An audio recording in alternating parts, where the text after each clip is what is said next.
청년 정치인의 시원한 시사 토론 사이다 더.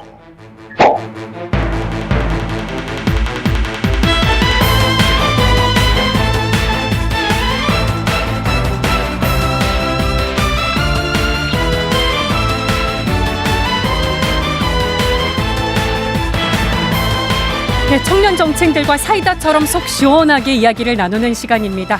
여당의 참패와 야당의 압승으로 끝난 총선을 결산해보는 시간 갖겠습니다. 오늘 함께해 주신 네 분 돌아가면서 자기소개부터 해주실까요? 네, 더불어민주당 이동학입니다. 반갑습니다. 네, 국민의힘 선대위에서 대변인을 맡았고 이제 선대위가 해체됐기 때문에 다시 상근부 대변인으로 원복한 신주호라고 합니다. 네. 네, 저는 새로운 미래 책임위원이고요. 이번에 비례대표 4번이었지만 장렬하게 산화한 신정현이라고 합니다. 반갑습니다. 예, 저는 자나깨나 민심만을 생각하고 걱정하는 민심동행 신인규입니다. 반갑습니다. 네, 저희가 최근까지 자주 모신 분도 있고 또 오랜만에 뵌 분들도 있는데 이렇게 또 멤버가 꾸려지니까 또 새로운 면이 있네요. 네. 일단 총선이 드디어 끝났습니다. 청년 정치인들의 눈으로 본 이번 총선 한 줄 평부터 들어보고 한번 시작할게요. 누가 먼저 해주실까요? 국민은 현명하다. 네, 다른 분은? 민심은 무섭다라는 걸 느꼈습니다. 예. 윤석열로 시작해서 윤석열로 끝난 총선이다. 네.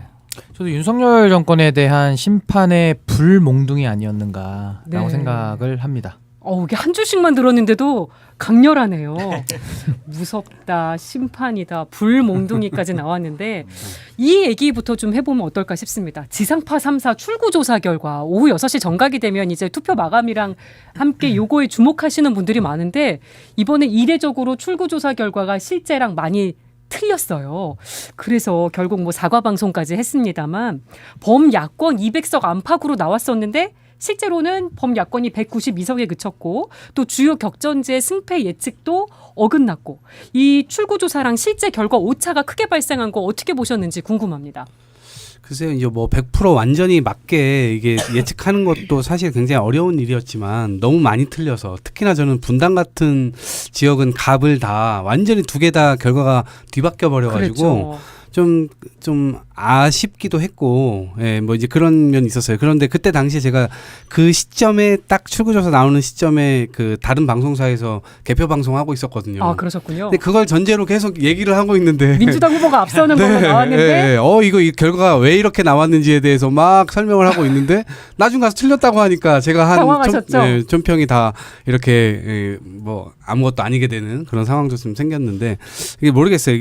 이 계속해서 이 부분에 대해서 그냥 계속 유지를 해야 될 것인지 아니면 훨씬 더 기법을 좀 더 확실하게 해가지고 좀 더 이 맞출 수 있는 어떤 분야까지 좀 더 발전을 시킬 것인지 그런 부분에 대해서는 뭐 앞으로 좀 발전을 좀 해야 될 것 같다는 생각을 했습니다. 저는 이 출구조사 그러니까 개표하는 그 저희 당의 개표 상황실에 있었습니다. 네. 개표 상황실에 이렇게 있는데 6시가 딱 되자마자 이 출구조사 결과 나온 걸 보고 보통은 탄식을 하기 마련인데 저희는 탄식조차 못했습니다. 그냥 담담한 분위기였던 걸로 저도 현장을 봤거든요. 숨소리도 못 냈습니다. 제가 지금 감기가 걸려서 이제 기침을 그 당시에도 좀 했었는데 기침 소리도 못 낼 정도로 저희가 매우 좀 처참한 분위기였습니다만은 다행히 출구조사 결과와는 다르게 국민들께서 저희를 개헌저지선 확보를 해주심으로써 최악의 상황은 모면하게끔 해주신 것은 매우 감사하게 생각을 합니다. 네. 근데 이게 이제 출구조사라는 게 본투표만을 가지고 출구조사를 할 수밖에 없는 상황이잖아요. 한계가 있다는 예, 거. 한계가 있을 수밖에 없는 게 이번 같은 경우는 특히 사전투표에 거의 절반 가까운 유권자들이 참여하셨고 네.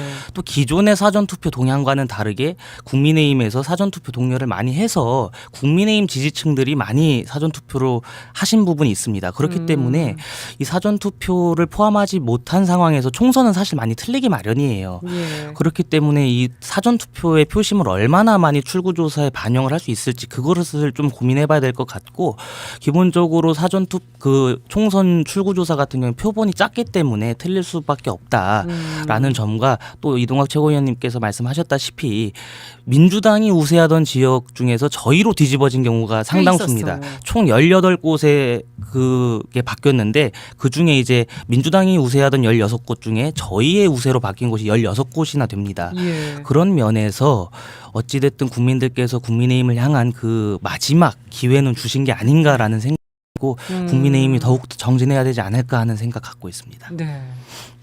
뭐 저는 사실 뭐 우리 신주호 대변인께서 잘 설명해 주셨는데 아무래도 이 사전 투표의 그 숫자가 늘어나면서 이 표본 뽑기에 좀 실패했던 부분이 컸던 것 같고 네. 아무래도 이게 방송 3사가 한 70억 원 이상을 들여서 상당히 공을 들이고 돈도 많이 썼는데 그러니까요. 하여튼 이 결과가 다 틀려버리니까 앞으로 이거 더 해야 되나 말아야 돼 이 무용론까지 지금 나오고 있는 거고 전 이번에 하나 특징 중에 하나가 국민적 정치 혐오가 높아지고 있잖아요. 이 얘기인즉슨 개개의 유권자들이 투표는 하러 가지만 내가 누굴 찍었다라는 것을 좀 부끄러움이라든지 마지못해 찍은 경우가 많기 때문에 이걸 외부에다가 알리기가 싫을 수가 있는 겁니다. 그러니까 약간 샤이 보수, 샤이 진보 얘기하시는 건가요? 샤이 보터가 되겠죠. 네. 그러니까 알리기는 싫다라고 해서 이제 그 뭐라 출구조사는 랜덤으로 뽑아서 이렇게 하는 거거든요. 그러니까 네. 그런 분들이 응답이 좀 줄어들면서 전 정확도가 좀 더 엇나간 거 아니냐 뭐 그런 요인도 좀 생각을 해봤습니다. 예. 어떻게 보셨어요? 말 출구조사 그대로, 결과. 예, 격전지였으니까요. 그리고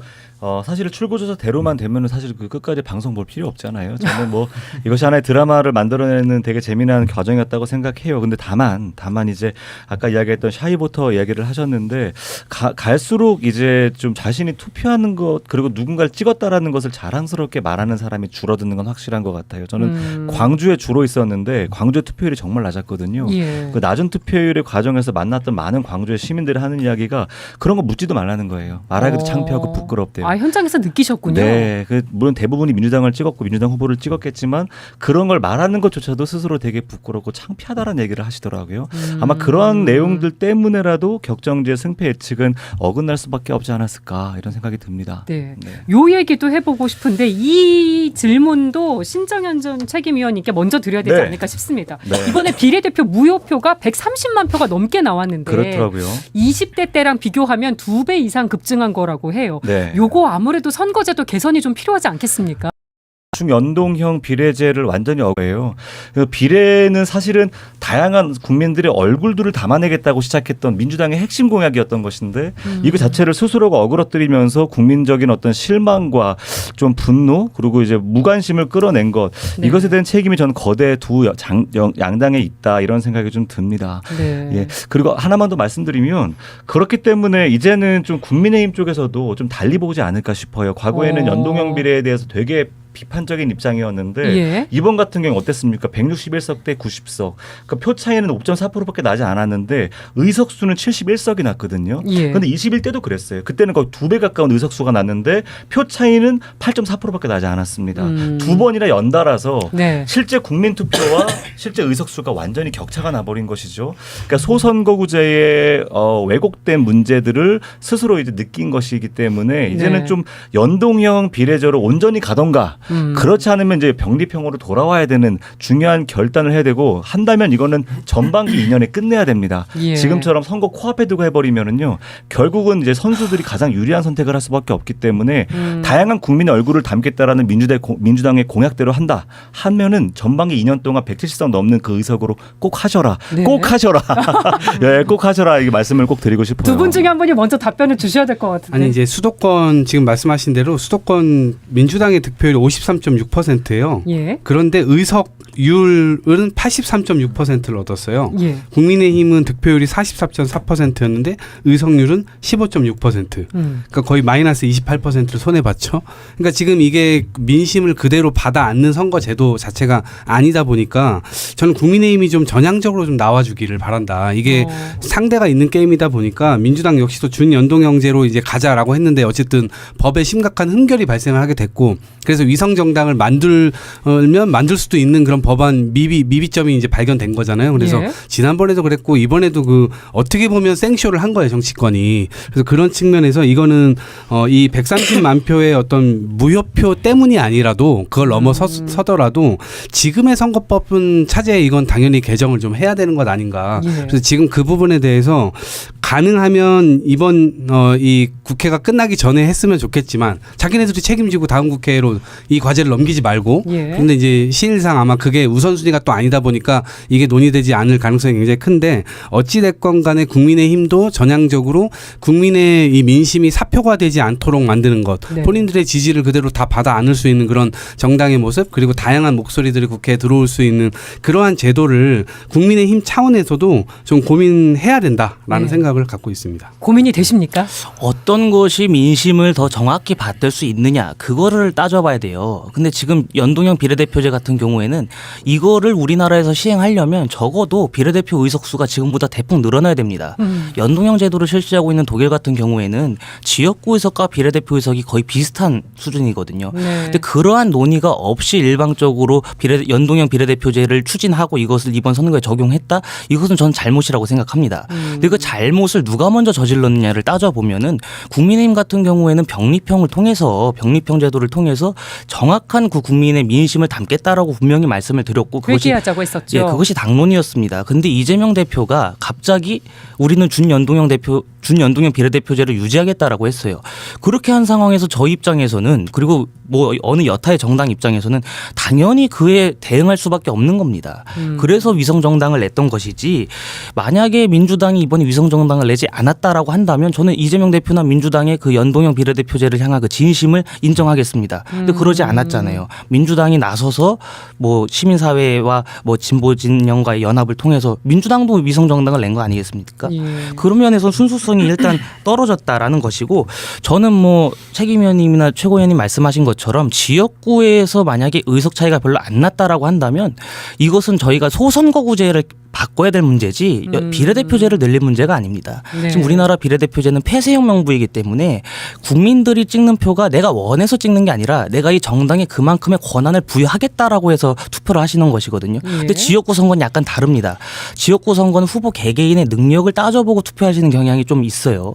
그렇기 때문에 만약에 정확한 그 의석을 비례로 해서 민의를 반영하겠다라고 한다면 저는 소선거구제는 조금 바꿀 필요성 그리고 그것을 논의할 필요는 있다라고 생각을 합니다만 네. 그것이 비례대표제 연동형 제도를 통해서 비례대표제에 그것을 이렇게 적용시키는 것은 현 상황에서는 부적절하다라고 생각합니다. 네, 개혁 보수 입장 들어보겠습니다. 저는 정치권이 참 이거는 논쟁을 쓸모없이 전 한다고 보거든요. 그러니까 선거제도 관련해 가지고 대표성과 비례성을 높이자라는 거는 민주주의를 하는 기본이고 정치학 교과서에 다 나오는 원리입니다. 예. 그걸 높이자고 하는데 왜 반대를 하죠? 그러니까 저는 그동안에도 선거제도가 왜 이렇게 어그러졌느냐? 책임을 가려야죠. 그래서 왜 책임을 가려야 되냐면은 그래야 문제가 다시 반복되지 않을 텐데 사실 선거제에 관련돼서 민주당이 좀 전향적이었고요. 뭐 중대선거구제부터 네. 연동형부터 많은 얘기를 했었었고 얘기는 다 나왔어요. 국민의힘이 그동안에 보여왔던 태도는 의원 정수를 50명 줄이자. 그것부터 시작을 해가지고 항상 비례대표 없애자. 그리고 의원 정수 10% 줄이자. 그러면서 소선거구제를 유지하자. 이게 아니었거든요. 이게 무슨 대표성과 비례성에 반하는 역행하는 거를 안으로 내면서 선거제도에 대해서 이번에는 이제 피해를 많이 보니까 다시 또 논의하자 이렇게 나오니까 제가 국민의힘을 탓하자는 것이 아니라 예. 누구에게 유리하냐로 접근을 하니까 항상 이게 안 풀리는 겁니다. 그냥 원칙을 가지고 누구에게 유불리를 떠나서 정치하시는 분들이 다 공익을 위해서 하는 것인데 네. 공적으로 정치학 교과서에 나오는 대로 대표성과 비례성을 더 늘리고 다양한 목소리가 들어와서 국회가 많은 분들의 민의를 대변하고 그 안에서 화합과 협치를 하는 게 교과서 아닌가요? 그러게요. 근데 거기에 대해서 국민의힘이 늘 안에 대해서 민주주의에 역행하고 대표성과 비례성을 말살시키는 쪽으로 안을 내면서 발목을 잡으니까 선거제에 대해서는 한 발짝도 못 갔고 하나만 더 추가하면 윤석열 대통령도 2023년도 1월에 신년 기자회견을 통해서 중대선거구제 하자는 뉘앙스를 말씀하셨거든요. 한 적 있죠. 그때 했으면 얼마나 좋습니까? 근데 그때 하자는 해놓고서는 당에서 나온 얘기는 싹 들어가면서 소선거구제에서 뭐 비례대표 가지고 계속 그 병립형 얘기만 했고 의원 정수 줄이자 이 얘기밖에 안 했거든요. 그래서 저는 국민의힘이 선거제도에 있어서만큼은 저는 그 보수에서 나왔기 때문에 역사성을 알고 있기 때문에 정말 처절한 반성을 하고 이제는 정치적 유불리 떠나서 민주주의 교과서, 정치학 교과서에 있는 대로 우리 신주호 대변인님 말씀대로만 하면 저는 해결이 깔끔하게 될 것 아니 같습니다. 근데 신지호 대변인 말씀하신 대로 예. 저는 지금 지역구가 254개고 저 비례대표가 지금 46개잖아요. 이번에 그렇습니다. 그나마 한 석 더 줄여가지고, 그러니까 차제에는 저는 오히려 비례성을 훨씬 더 높이는 개혁을 해야 된다. 그리고 어찌 됐건 대한민국 정치가 올 오 나싱이라고 다 먹으면 다 먹는 거고 다 못 먹으면 다 못 먹는 거고 이렇게 해가지고 전 정부가 하던 거를 다시 다 뒤집고 정부만 차지하면 이런 방식으로 정치가 계속 가는 건 후진국 정치예요. 그러니까 네. 정치를 사료라고 하는 거 아닙니까? 그래서 이런 지점에서 정치 제도 자체를 어떻게 하면 협치가 가능하도록 협력이 가능하도록 서로가 서로 한 거를 완전히 악마화하고 이런 게 아니라 네. 연합 정치가 가능하도록 그 제도를 단순한 어떤 총선 이 제도뿐만 아니라 권력 구조 자체를 그런 방향으로 좀 개선해 나가는데 다음 국회가 그런 역할을 좀 해줬으면 좋겠다 이런 바람을 갖고 있습니다. 22대 이번 국회에서. 선거에서 최대 피해자는 새로운 미래와 녹색정의당이에요. 야, 그런 점에서 보면 두 개의 그 가짜 위성 정당들이 만들어지면서 원래대로라면은 의석수를 더 받을 수 있었던 정당들이 사라지게 되는 상황까지 왔기 때문에 두 분이 좀 그렇게 좀 얘기하시기 전에 좀 그 정당 안에서 좀 그런 목소리를 키워서 네. 정말 앞에 전반기 2년에 끝내야 됩니다. 안 그러면 이번에 이거 좀 도저히 빨리 바뀔 해서. 수가 없기 때문에 꼭 부탁드리고 싶어요. 네. 여쭤볼 게 많은데 좀 속도를 내보겠습니다. 국민의힘 한동훈 비상대책위원장이 총선 참패에 책임을 지고 이제 사퇴를 했습니다. 근데 한동훈 위원장의 선거 전략이나 행보에 대해서 어떻게 보셨는지 간단하게 코멘트 들어보고 또 다음 질문 넘어갈게요. 저는 긁지 않은 복권이다. 한동훈 위원장이 들어올 때 네. 그런 이야기를 많이 했는데 이제 긁어보니 꽝이다. 이 얘기를 드리고 싶습니다. 왜냐하면 들어와서 실제로 긁지 않은 복권이라고 할 때 그 함의는 대통령이 그동안 독주 독선했던 것에 대해서 오랫동안 십수년간 같이 해온 어떤 관계가 있기 때문에 그러한 말을 과감없이 전달해 줄 것이다라고 하는 이 함의가 있었던 거였거든요. 예. 전혀 그런 게 없어요. 90도 폴더 인사하고 오히려 야당 심판론, 2조 심판론, 586 청산 이런 것들 국민들이 별로 그렇게 윤석열 심판에 비해 상대적으로 중요하지 않게 생각하는 것들을 전면에 내걸고 싸웠단 말이에요. 그러니까 이런 지점들이 전략의 부재, 정책의 부재, 미래 비전의 부재 이 모든 것을 다 드러내줬던 이 100일이었다라고 네. 평가를 합니다. 세게 얘기해 주셨습니다. 네, 저도 이어가면 전두환에게 노태우, 또 노태우에게 김영삼은 차기 정권에 있어서 다음 사람에게 리더십을 주고 이전 정권에 대한 비판을 마음껏 할 수 있는 공간을 열어줬던 그런 이제 리더십 교체가 있었습니다. 예. 물론 앞에 2년 3년 가까운 시간이 있었다 하더라도 이번 선거는 윤심을 지키는 선거가 아니고 윤심을 거슬러더라도 민심을 챙기는 선거였어야 됐어요. 근데 한동훈 위원장의 입속에 나왔던 끊임없는 이야기는 윤심을 챙기는 그 이상 이하도 아니었어요. 2조 심판론도 마찬가지인 게 권력을 국민이 준 건 윤석열 정부죠. 아무리 네. 야당을 심판한다고 하더라도 야당에게 권한이 없습니다. 이재명 조국에게 어떤 권한이 있었을까요? 근데 국정의 실패를 2조 심판론으로 대응할 수가 없었던 거예요. 네. 그것은 100% 윤심을 지키기 위한 잘못된 정치 행태였고요. 본인이 여전히 이재명 그 다수의 야당을 상대하는 법무부 장관이라는 생각을 착각을 하면서 정치를 했던 것 같아요. 저는 애초부터 이것은 실패할 수밖에 없는 전략 수순이었다라고 생각을 하고 저는 한동훈 장관이 조금 더 영리했다면 윤심을 거슬렀더라도 네. 다음 길이 열리는 그런 이제 정치 이번에 선거를 치렀을 거라고 보는데 정치 IQ는 매우 낮았던 게 아닐까 이런 생각이 듭니다. 그것도 초반에는 국민의 눈높이를 얘기하긴 했었는데 나중에는 들어갔습니다. 그러니까요. 국민의 눈높이도 얘기하고 동료 시민도 얘기하고 뭔가 네. 것 얘기는 했지만 말잔치로 끝난 거예요. 본심과 말이 완전 달랐던 것입니다. 그러니까 민심이 전혀 바뀌지 않죠. 근데 저는 그 정치는 그 수사와 다르거든요. 그러니까 수사 같은 경우는 뭐 압수수색 영장을 받아가지고 빼들어올 수 있지만 정치에서 국민의 마음은 압수수색 영장을 통해서 가져올 수가 없는 겁니다. 네. 그러니까 국민들과 교감하고 공감하고 소통하고 또 잘못했으면 사과하고 고치고 이런 것들이 정치의 아주 기본이고 전문적인 영역인데 전 한동훈 위원장이 정치적인 학습이 전혀 되지 않은 상태에서 가장 어려운 문제를 부여받은 거기 때문에 전 한편으로는 좀 측은한 면도 있다. 그러니까 준비되지 않은 상황에서 그 무거운 짐을 지고 예. 할 수 있는 거라고는 2조 심판 본인이 아는 것밖에 외칠 수 없는 굉장한 한계를 이번에 보였거든요. 원톱 체제로. 그래서 그런 부분이 좀 안쓰러울 정도로 그랬는데 저는 지금 국민의힘의 이 행태가 상당히 저는 좀 비겁하다라고 보는 것이 한동훈 위원장을 그러면은 세운 데 국민의힘의 책임은 없습니까? 같이 세워가지고 선거를 같이 치렀는데 지금 이제 선거를 완패하고 나니까 책임의 희생양을 또 찾는 거죠. 그래서 네. 한동훈 위원장을 갖다가 서로 이제 돌을 던지기 시작했는데 전 이거 또 하나의 기회주의라고 보거든요. 그렇게 치면은 한동훈 위원장을 때리고 비판하고 돌 던지면은 본인들의 책임은 면제됩니까? 그게 그러면 아니거든요. 어떻게 쇄신을 해야 된다고 보세요? 수습 방안. 그러니까 국민의힘은 근본을 바꾸지 않으면은 사실 앞으로 이제 솟아날 이제 구멍이 없는 상황인데 가장 본질적인 건 대통령과의 관계 설정이죠. 그러니까 전 이 자리에서도 이제 국민의힘 패널분들이 오시면 대통령에 대해서 잘한 건 잘했다고 하고 잘못한 건 잘못했다고 해야 되는 겁니다. 네. 근데 그동안에 지난 2년간은 하나같이 당의 입장만을 대변하고 어느 대변인이 나오거나 어느 패널이 나와도 거의 똑같은 로직대로 해왔거든요. 왜 그랬을까요? 그러니까 이제 뭐 권력이 뭐 무서웠든지 아니면 권력과 함께가기 위한 노력이 있었겠지만은 그게 정부를 위한 게 아니라는 겁니다. 정말 충정을 가지고 잘못된 건 잘못됐다라고 얘기를 해야 그 정부가 바로 갈 거 아닙니까? 교정될 기회를 갖는 건데 국민의힘은 전반적으로 잘못됐을 때 그 잘못을 감추기에 급급했고 정당화하기에만 열정을 쏟았기 때문에 네. 국민 민심과는 완전히 괴리될 수밖에 없는 겁니다. 그래서 저는 한동훈 위원장한테 돌 던지는 거 좋은데 적당히 던지시고 본인들의 책임을 좀 생각하고 이미 정치판을 지금 떠난 사람을 아무리 비난하고 책임을 물어봤자 국민의힘의 본질이 바뀌지 않으면은 예. 또 이 사태는 재현되고 반복된다. 저 그렇게 생각합니다. 여당 얘기 들어봐야겠습니다. 그러니까 선거 과정에서도 여러 후보들이 그런 말씀하셨습니다. 민심을 제대로 받들지 못하고 민심에 부응하지 못한 게 있다면 저희부터 반성하고 지금부터라도 잘하겠다라는 말씀을 누차 드렸습니다. 네. 이번 선거 결과가 뭐 비록 저희가 개헌저지선만 넘기는 약간 숨만 붙어있는 정도로 주셨지만 그러한 각오, 다짐을 이번 국회에서 이어간다면 저는 뭐 다시금 저희를 향한 지지가 돌아오지 않을까라는 생각을 하고 제가 또 신인규 그 변호사님 말씀에 좀 반박을 하자면 야당의 부당한 정치 공세에 있어서는 저희가 단호히 대응을 해야 되는 겁니다. 특히 이번에 대파 가격 같은 경우도 대통령이 물가를 모른다는 프레임을 민주당이 씌웠는데 그게 아니었거든요. 사실은 실상은.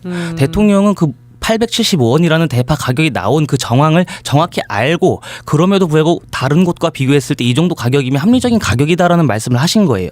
근데 민주당은 마치 대통령이 물가 상황을 전혀 모른다는 식으로 공세를 펼쳤으면 그것에 대해서는 저희로서는 당연히 대응해야 되는 거 아니겠습니까? 그럼 875원이 나온 과정은 합리적이었다고 보십니까? 가격이 875원이 뭐 할인도 들어가고 네. 뭐 특가도 들어가고 이렇게 해서 875원이 나온 거예요. 물론 그 물가 민생을 알아보기 위한 자리로 간 것은 제가 볼 땐 적절하지 않았다고 봅니다.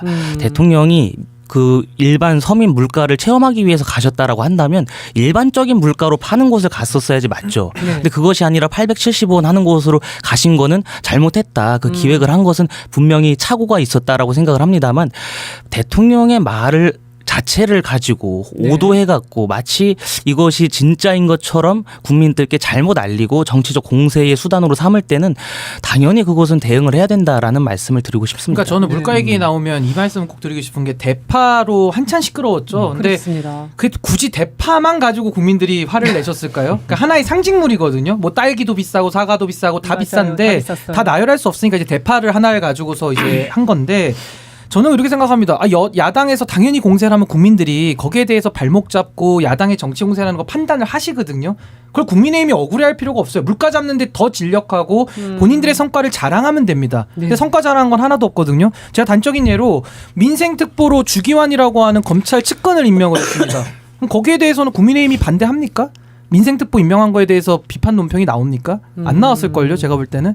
그러니까 이런 부분들에 대해서 민생특보로 대통령의 검찰 측근을 갖다가 자리를 앉혀주고 하는데 그런 부분에 대해서 비판을 안 하니까 네. 민생에 대해서는 누가 이거는 챙기냐 이러면서 대통령의 그런 뭐 실언인지 아니면 오해인지 여러 가지 발언일 수 있지만은 이런 게 나오니까 국민들은 당연히 화를 낼 수밖에 없는 거 아니냐. 쓴소리를 냈어야 된다. 당연하죠. 제가 짧게 말씀을 드리자면 이 작물 같은 것들은 올해 유독 물가가 오를 수밖에 없습니다. 작년에 기상 상황 자체가 악화가 됐어요.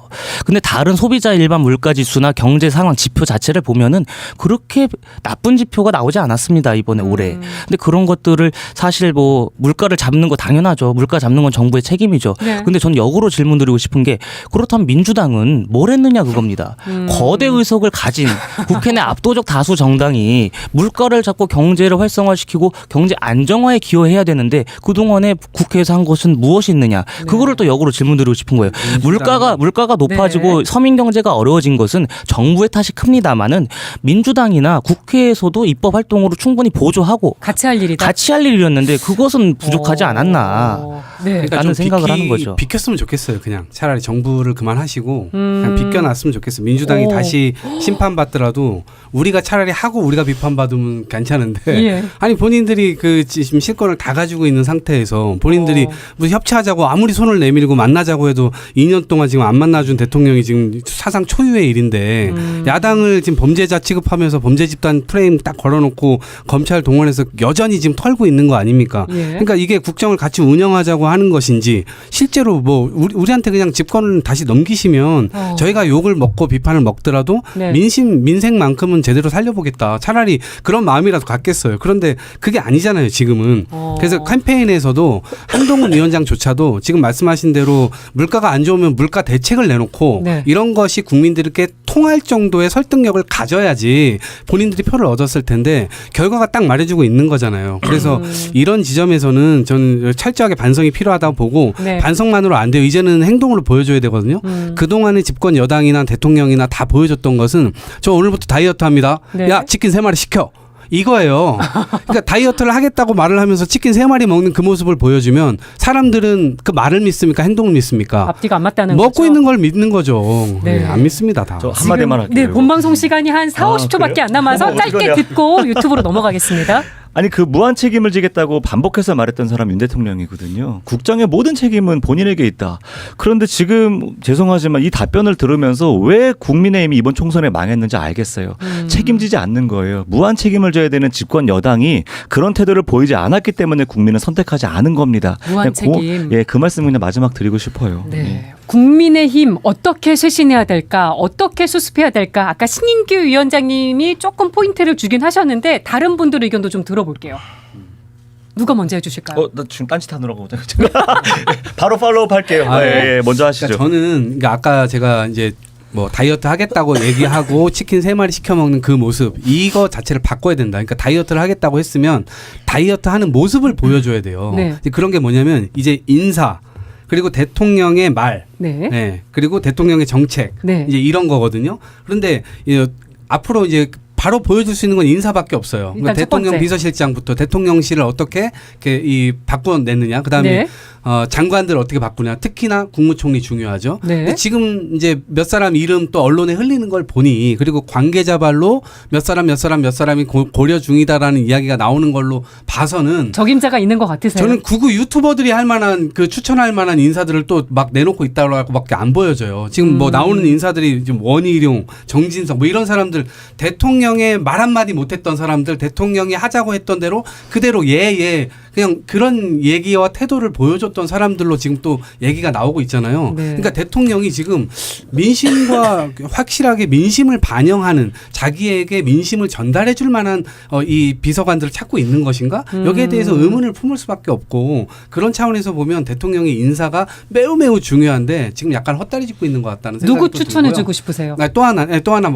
말씀드릴게요. 또 하나는 대통령이 사실상 선거 끝나고 그 다음 날 본인이 나와서 담화를 했었어야 되는 거예요. 지금도 아직까지 시간 끌고 있다는 게 전 말이 안 된다고 봐요. 내일 한다고 네, 하죠. 깔끔하게 사과는 하고 할 걸 하고 그 다음에 나중에는 이렇게 진행하겠습니다 얘기하면 되는데 그거를 그 물러날 그 이 비서실장이 나와가지고 이렇게 하겠다라고 하는 게 저는 이런 적도 본 적도 없고요. 이게 너무 국민에 대한 예의를 아직까지도 제대로 지금 본질을 파악하지 못하고 있는 것 같습니다. 네. 그러니까 오히려 지금 아까 말씀하신 거대로라면 국민의 민심을 판단할 수 있는 사람 그래도 지금까지 대통령과 이견을 좀 가지면서 국민의 민심을 전달하려고 노력했었던 여당 인사들이 있습니다. 제가 말하지 않아도 예. 몇 사람이 떠오르실 거예요. 그래서 그런 사람들 중심으로 오히려 고려를 한다면 예. 국민들께서도 충분히 변하려고 하는구나 이렇게 신호를 받을 수가 있겠죠. 그 제가 좀 이어받으면 그 3년 가까이 남았기 때문에 너무 암담해요. 사실은 오늘 이제 20%까지 무너졌더라고요. 그러니까 뭔가 아니요 혁신적인 개선이 있지 않으면 전 비전이 없는 3년이 될 것 같습니다. 뭐 이준석 대표는 뭐 3년 확실해요 뭐 이런 식으로 말을 했다고 하는데 조기에 그러니까요. 임기를 끝내야 된다. 그러니까 저는 이제 제가 만약에 핵심 참모라면 윤석열 대통령에게 두 가지를 제안할 것 같아요. 첫 번째는 지금의 국민의힘과 대통령실에서 도저히 보이지 않는 미래 인재 누군가를 리더십으로 줘야 된다. 그러니까 지금 뻔한 사람들로 그 자리에 채웠다가는 오히려 욕먹기 십상이다. 책임지지 않는 정치의 세력으로밖에는 낙인 찍히지 않을 것이다. 그래서 차세대 인물로서 보수 진영에 이런 사람이 있다라고 할 정도의 사람으로 제대로 세워주는 것, 저는 그것이 되게 중요한 전환기가 될 수 있을 것 같아요. 그런 인물이 있긴 있습니까? 신인규. 예. 진짜 그 정도의 파급적인 여기서 추천이 인사가 나왔어요? 인데 그렇죠. 그 정도 연장은 아니에요. 같은 보수 진영이니까. 근데 두 번째 제가 말하려고 상당히 하는 게 당황스럽습니다. 예. 당황스럽습니다. 이 정도까지 하지 않으면은 와. 그리고 스스로에 대한 반성을 기반으로 해서 옳은 목소리 냈던 보수 진영 안에 좋은 예. 차세대 리더들을 세워주는 것, 이 정도까지 한다고라는 국민의 반응을 보여주게 만든다면 저는 다음 3년 희망이 있다. 네. 두 번째는 노무현 대통령이 하고자 했다 실패했던 대연정. 저는 짧았기 때문에 대연정 실패했다고 생각해요. 1년 채 남지 않았 1년 조금 넘게 남았던 그 임기 동안 대연정은 될 수가 없었거든요. 만약 지금 시점에 대연정을 재현한다면 어떨까? 170석 넘는 민주진영 야권 진영과 지금의 어떤 소수지만 그럼에도 3년 가까이 남은 이 임기를 갖고 있는 대통령이 연정을 한다면 거기에 앞서서 제가 얘기했던 선거제 개혁에서부터 네. 정치 개혁의 이슈까지 민주진영과 보수진영이 힘을 합쳐서 남은 3년 해보겠다. 저는 윤석열 대통령이 만약 그걸 제안하고 이재명 대표가 받아주기만 한다면 앞으로의 3년은 이전에 있었던 이 윤석열이 받았던 윤석열 대통령이 받았던 네. 숱한 비난과 비판들에도 불구하고 다음 3년은 역사의 길이 남을 대통령으로 남을 것이다. 거국내각 개념으로 지금 얘기하시는 거죠? 맞아요. 거국내교 이번에 개편하는 데 있어서 대연정으로 개편을 그걸 제안할 가능성 어떻게 보세요? 윤 대통령이 네. 사람 쉽게 안 변합니다. 사람 쉽게 안 변하지만 지금 제 목소리를 듣고 있는 우리 용 대통령실의 네. 핵심 보좌진들께 부탁드립니다. 살아남을 수 있는 방법, 역사의 길이 남을 지도자로 남을 방법 이거밖에 없습니다.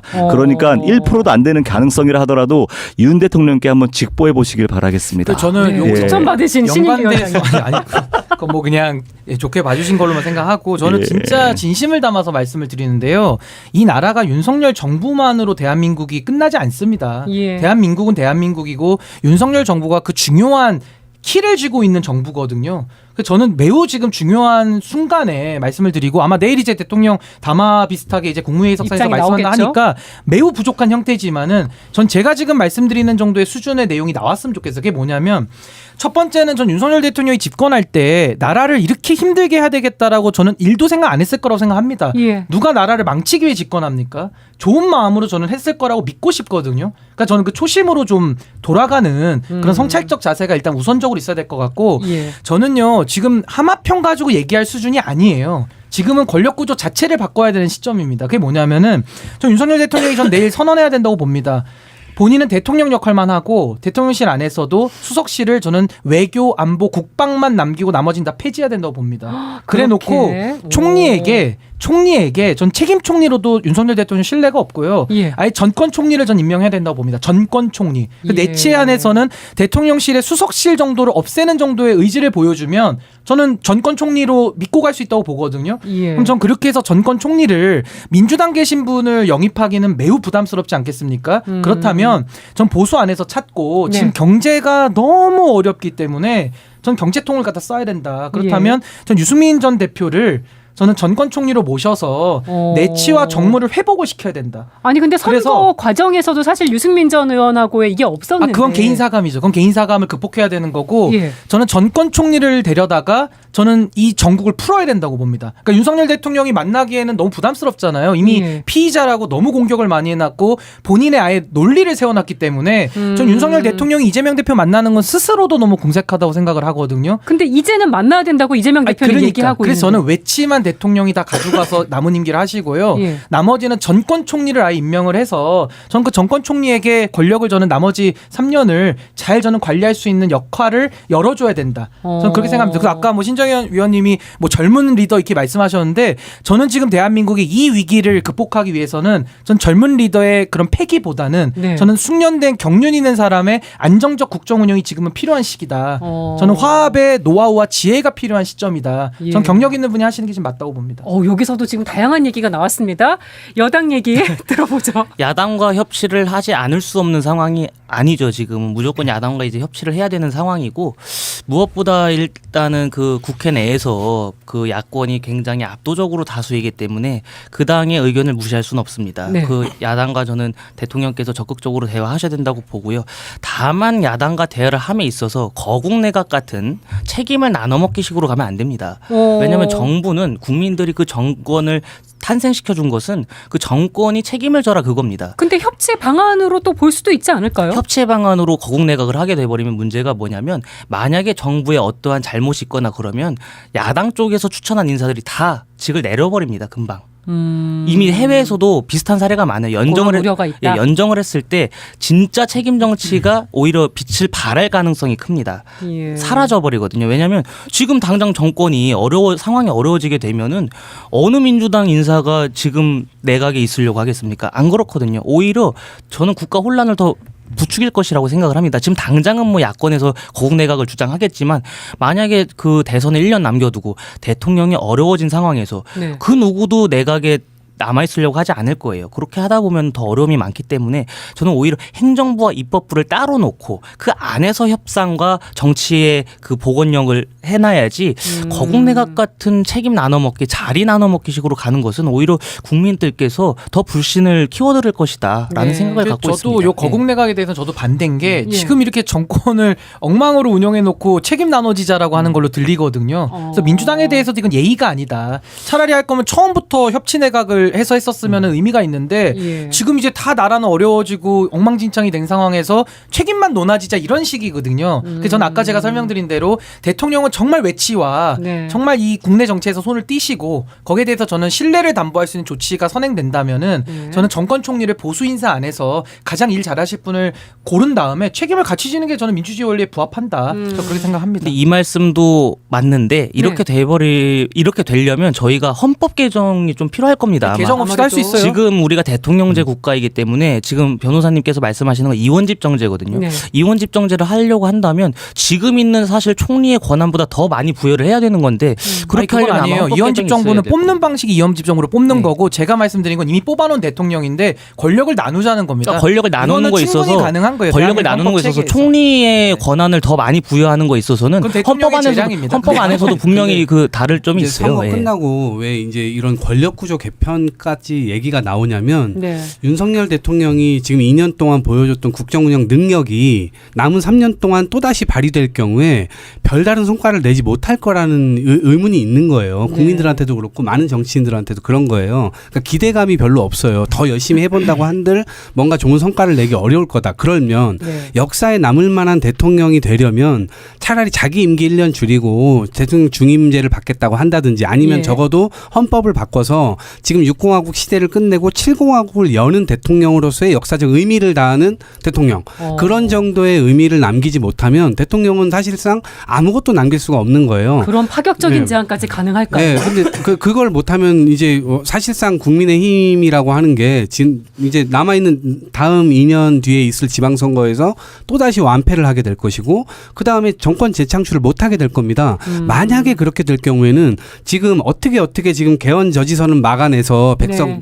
넘겼기 때문에 대통령이나 뭐 이런 지금은 신변 안전 이런 것들이 보장이 되지만 실제로 임기 끝나고 나면 굉장히 불행한 대통령이 될 가능성이 크거든요. 예. 그러니까 또다시 이런 역사를 반복하게 될 거예요. 그리고 또 하나는 국민 보수가 이렇게까지 무너질 수가 있나? 지난 이 이승만 정부 때부터 해서 거의 수십 년을 이 집권을 해왔던 정당인데 대통령 한 명이 딱 들어와가지고 국민의힘을 전부 다 아무것도 못하게 만들어버리는 심지어 당대표조차 당원들이 뽑았는데 그걸 두 차례나 지금 다 대통령의 의지로 다 갈아치우지 않습니까? 이번에 또다시 비대위가 들어서고 다음번에 또 당대표가 되면 그 당대표는 자기 임기 지킬 수 있나요? 네. 이걸 누가 믿어요? 여태까지 보여준 모습이 있기 때문에 지도부가 너무 많이 바뀌었던 거. 그래서 국힘 의원들도 마찬가지고 이번에 대통령도 마찬가지고 저는 내일 뭐 그렇게 안 하실 테지만 그래도 기대를 해본다면 7공화국을 열겠다.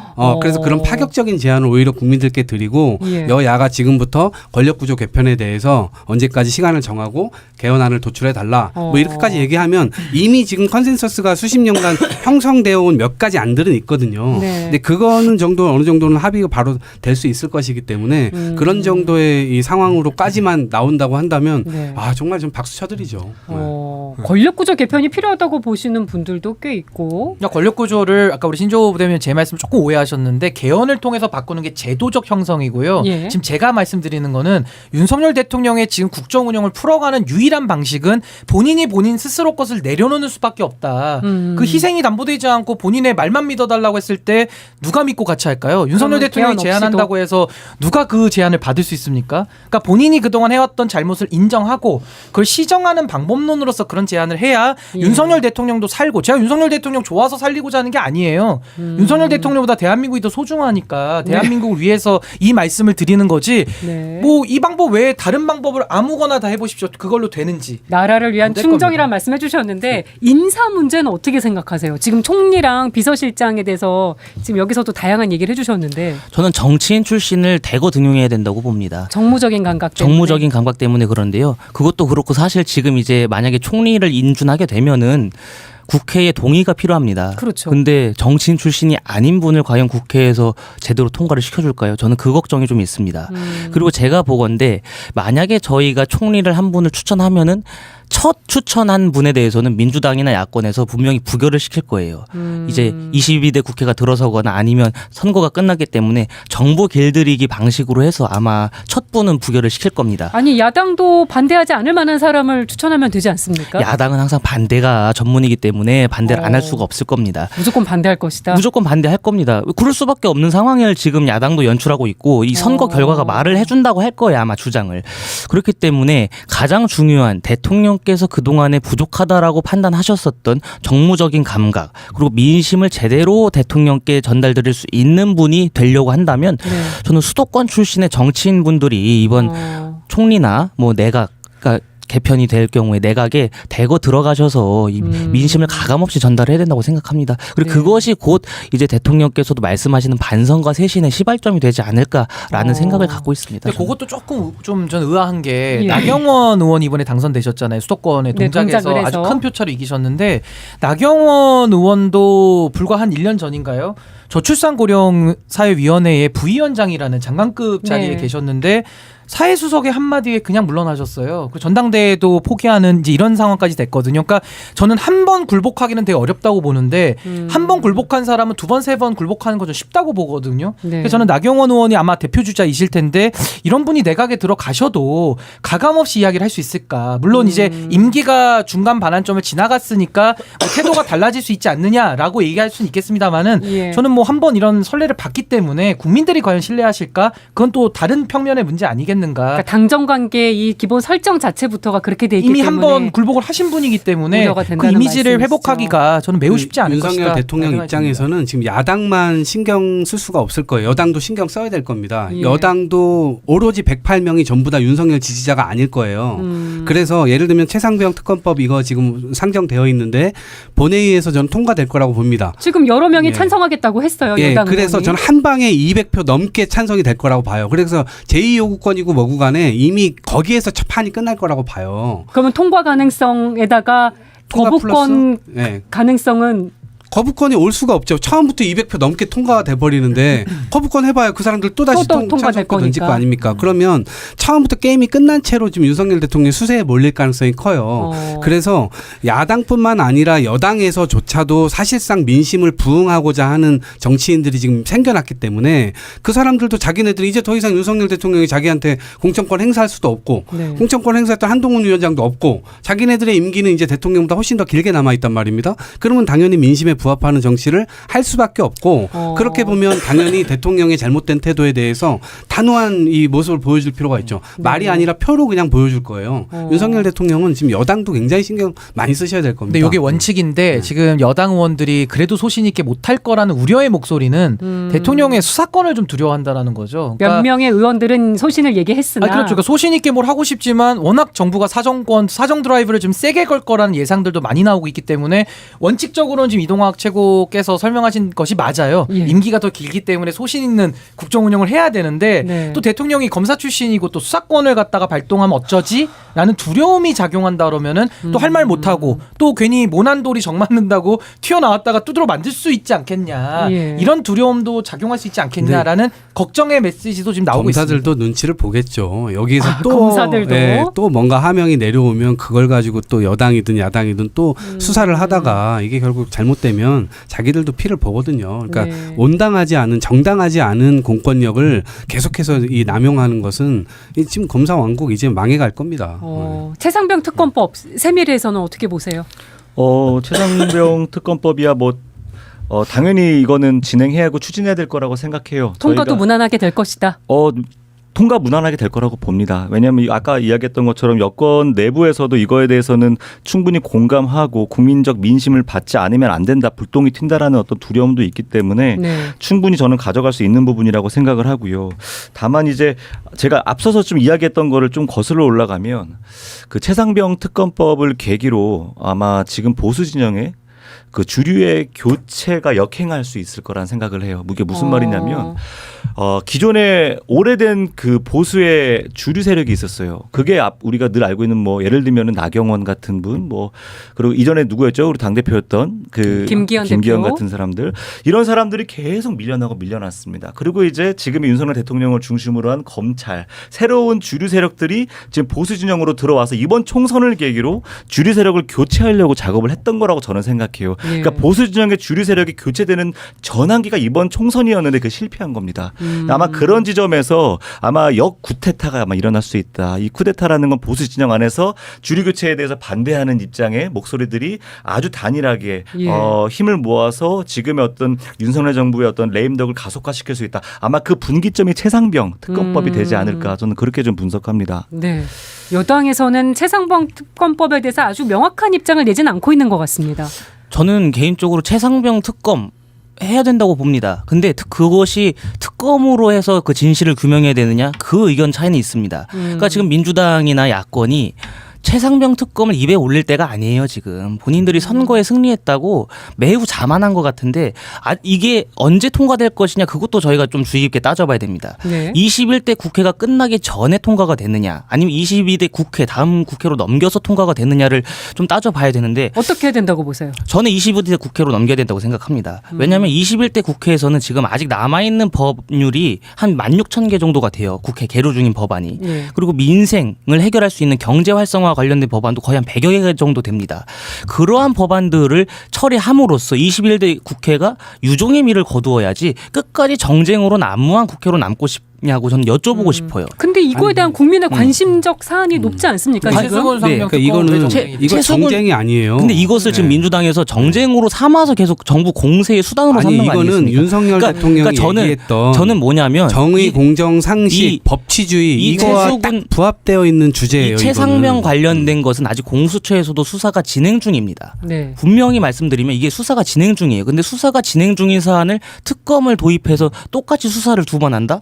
이건 말도 안 되는 제가 겁니다. 한 말씀만 어떻게 드리면 보면. 네. 대통령이 연루됐다라는 지금 정황들이 나오거든요. 왜냐하면 이종섭 장관의 현직 장관의 결재를 뒤엎으려면은 그 윗선이어야 될 거 아닙니까? 근데 장관보다 윗자리가 몇 개 없어요. 네. 국무총리 아니면 대통령인데 저는 신조 대변인님의 원칙론엔 동의합니다. 당연히 수사기관이 수사하고 있을 때는 특검을 해가지고 뺏어오면 안 되는 거거든요. 근데 지금은 현직 대통령까지도 수사해야 되니까 대통령은 불소추 특권이 있는 거지 수사를 회피할 수는 없거든요. 네. 아무리 현직 대통령이라도.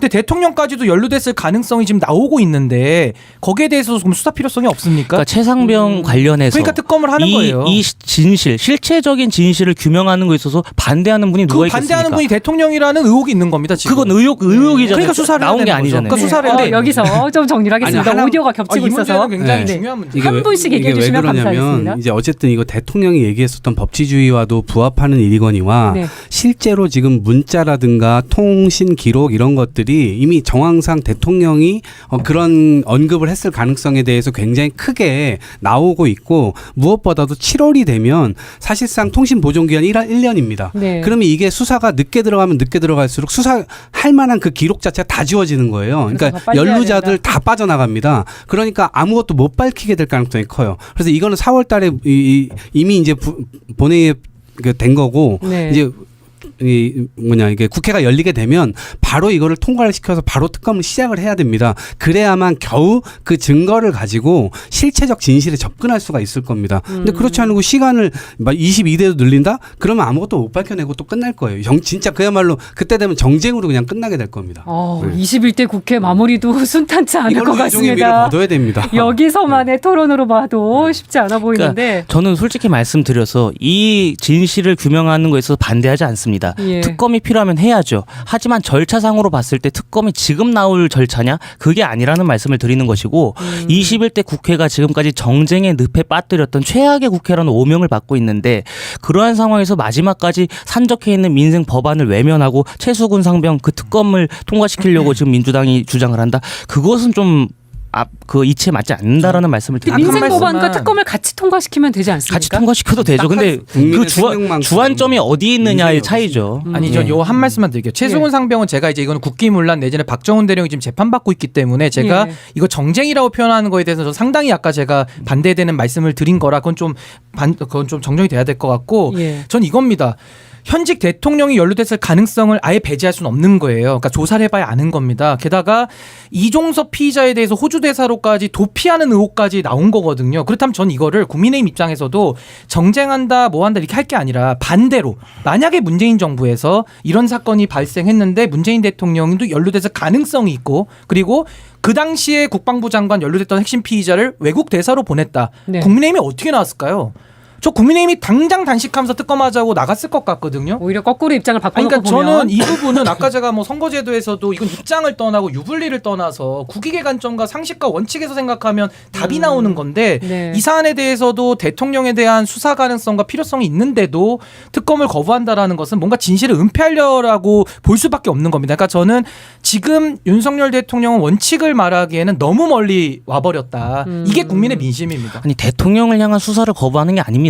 공수처에서도 충분히 수사할 수 있는 거예요. 근데 공수처가 지금까지 뭘 했느냐? 그럼 이렇게 돼버리면 공수처는 그동안 뭘 했느냐? 여기까지 따져볼 수밖에 없는 거예요. 그 책임이 윤석열 대통령에게 있는 게 공수처장 차장도 임명 안 한 게 윤석열 대통령이에요. 지금 공수처가 또 수장 공백이기도 수장 공백 하죠. 상황을 누가 초래했습니까? 총체적인 난국 상황이어서 이거를 수습하려면 이건 빨리 이걸 해야 되고 앞으로 남아 있는 게 많아요. 이태원 이거 특검도 해야 되죠. 그다음에 그 특검이라고 이름 지어지는 것들이 지금 많이 있어서 김건희 명품백 관련돼서도 그렇죠. 지금 해야 될 게 많아요. 근데 지금 너무 켜켜이 쌓아놓고 그거를 민생 때문에 이거는 나중에 해야 된다라고 이거 어느 국민이 그거에 공감대를 얻겠어요. 민생도 내팽개쳤고 이것도 지금 방탄으로 일관하는 게 지금의 윤석열 정부였는데 그래서 여기서만 얘기하는 것만으로도 뜨거워서 아마 국민들이 보고 다 판단을 하지 않으셨을까 싶고요. 저희가 시간이 많이 지나서 진짜 짧게 이제 예측성 질문으로 간단하게 단답형으로 듣고 마무리를 해야 될 것 같습니다. 지금 얘기가 많이 지나왔어요. 간단하게 OX로 답변을 해주시면 좋겠습니다. 제3의 교섭단체가 등장할 가능성, 등장한다 안 한다, 등장한다고 보시는 분. 세 군데서 손을 들어주셨고 국민의힘에서는 손을 안 들어주셨습니다. 저는 등장하면 안 된다고 생각합니다. 왜요? 지금 제3의 교섭단체라고 하는 것은 교섭단체 기준을 완화하려고 하는 거 아니겠습니까? 그런 것까지 가능성이 포함돼 있죠. 완화하거나 아니면은 뭐 민주당에서도 일부 탈당이 필요할 거예요. 조국 혁신당이 하려면. 그것은 원내 교섭단체 지위를 확보하기 위한 꼼수밖에 안 된다. 그런 생각을 갖고 있어서 제가 볼 때는 등장을 하면 안 된다라고 생각합니다. 저는 거꾸로 여당이 갈라질 수도 있다고 보거든요. 여당이 이제 상식적인 파와 이제 그 이전에 윤석열 대통령 방탄을 하려고 하는 파가 나누어질 수도 있다고 봐요. 그럼 제3의 교섭단체 만들 수도 있는 거죠. 과거에도 뭐 창조한국당하고 뭐 정의당하고도 합쳐서 만든 그런 교섭단체가 연대가 있었기 때문에 저는 지금 당위론을 말씀하신 거고 가능성 면에서는 문제 질문은 가능성이기 때문에 나올 가능성은 좀 높아 보인다 라는 생각이 듭니다. 다음 질문입니다. 의대 정원 확대 될 것이다 안 될 것이다. 될 것이라고 보시는 분? 현행 유지라는 말씀이신 거죠? 의대 정원이 확대될 것인가? 더 늘어날 것인가? 네. 확대는 되지 않을까요? 윤석열 대통령이 고집을 계속 안 꺾을 거 아니 2,000명이 아니라도 2,000명으로 하면 이제 조금 또 달라지시는 거고 일단 의대 정원이 늘어난 데는 다 동의하시는 거고 그거는 대전략인 것 같아요. 네, 대전략에서는 일단 다 동의하시는데 소전략에서는 규모가 어떻게 될지는 조금 더 지켜봐야 될 것 같고요. 개헌 된다 안 된다? 된다고 보시는 분? 한다. 한다. 다른 분들은 해야 한다. 아니, 저도 해야 한다는 동의하지만 될 것 예. 같지는 않아 보입니다. 대통령이 가능성은 반대하면 높지 않게 어렵지. 보시는 네. 거. 마지막 질문입니다. 검찰 개혁 된다 안 된다? 된다? 한다. 한다. 하긴 하겠죠. 일정 부분 된다. 이건 다 들어주셨어요. 방식의 네. 차이뿐일 겁니다. 검찰 정부에 실망을 한 민심이 있어서 그거에 대한 부응책은 나오지 않을까 싶습니다. 저도 민주당의 검찰개혁 방식에 제가 반대하고 비판하는 것이지 검찰개혁에 반대한 적은 단 한 번도 없습니다. 필요성은 다 동의를 해주신다는 거. 다만 방법론에 있어서 차이가 있다는 거. 와 오늘 진짜 뜨거워요. 저 등에서 지금 땀이. 예. 많이 덥기도 해요. 여기가 좀 기온이 올라가가지고. 네, 열띤 사이다 톡 오늘 여기까지 하겠습니다. 네 분 고맙습니다. 네, 감사합니다.